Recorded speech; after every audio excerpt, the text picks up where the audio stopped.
Okay, welcome back. This is going to be the final, not final video, but the final video that we'll be doing in OnShape.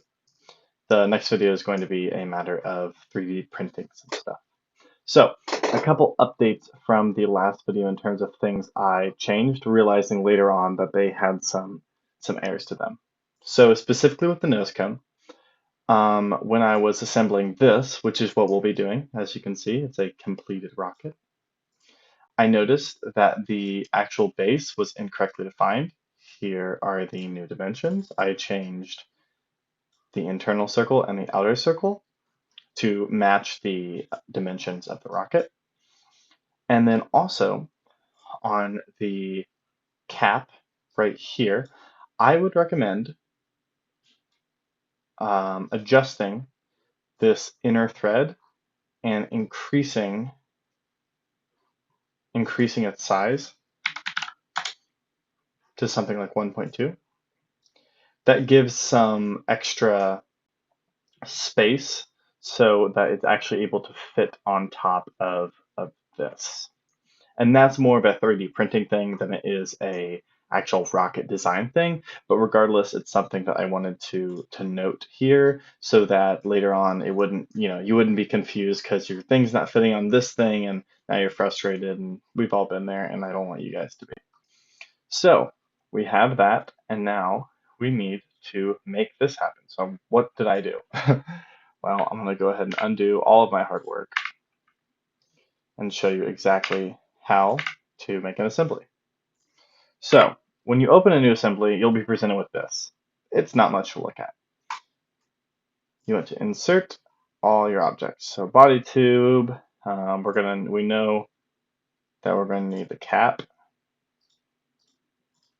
Let's get rid of this. We already have this one.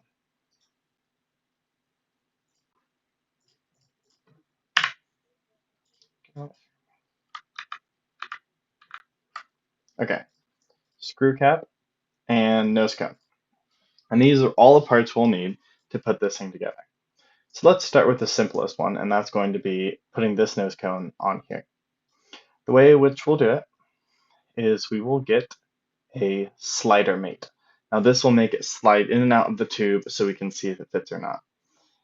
This yellow circle is going to be where at the end the two things meet. So for this nose cone, we want the end to meet right before this outer circle. So we'll select that one. And the part which we want to go there is this end of the body tube. As you can see, it'll just fit right in. And if you want to see how it actually looks, you can click this animate button. You see it slides in perfectly, just like that. And now we have that. Go ahead and name it. Something what you're doing, nose cone. Looks good. And then this is a little bit more involved, and this is going to be getting this to rotate around that. For that, we'll be using a cylindrical mate, and it is the exact same process. We want this part to eventually end up there. As you can see, it's fitted on there, and you can also see that the actual screw is fitted inside the thread, which is nice to see. You can simulate it in the same way with this animate button. I'm going to go ahead and set a limit for it of just 10. And that's because this is 10 millimeters big, so it doesn't make sense to be turning it before we put it on there. And what you'll see is now, well, it's doing that now. Maybe. Oh, hello.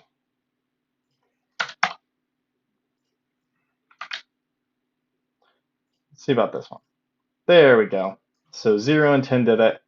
Now you see we have it screwing and unscrewing perfectly on the end, just like that. And we can name it end cap, motor, something like that. And we're left with a good looking rocket. As you can see, we insert the motor here and screw it on. Just looking at this, this is an important point for when you're designing this. I noticed that I made a mistake, and I know how I'm supposed to be this like all-knowing person who doesn't make any mistakes, because I'm the one making the YouTube video. But sadly, I just realized that I made a mistake, and that is if we have the motor in here and the motor shoots this way, it's just going to fly right out. And that's because I forgot to put the cap on the end of this. So that's a nice little way to extend this video. You know, got to get that ad revenue with 13 subscribers. So let's go ahead and make that. So we'll just have a inner circle that's probably 2 millimeters on the inside, just like that. And cap looks good to me. And it looks like we might need to add a second circle here that's just flush with the outside circle here. I just did a coincide there, by the way, in case you didn't see. And you know what? We're 11 circles today. So let's add one more circle and then coincide that with the outer circle. Then we just extrude it. Let's say we want it to be 5, 3 is probably fine. And look at that. Now, problem solved. And we also get rid of that ugly little tidbit here that was sticking out.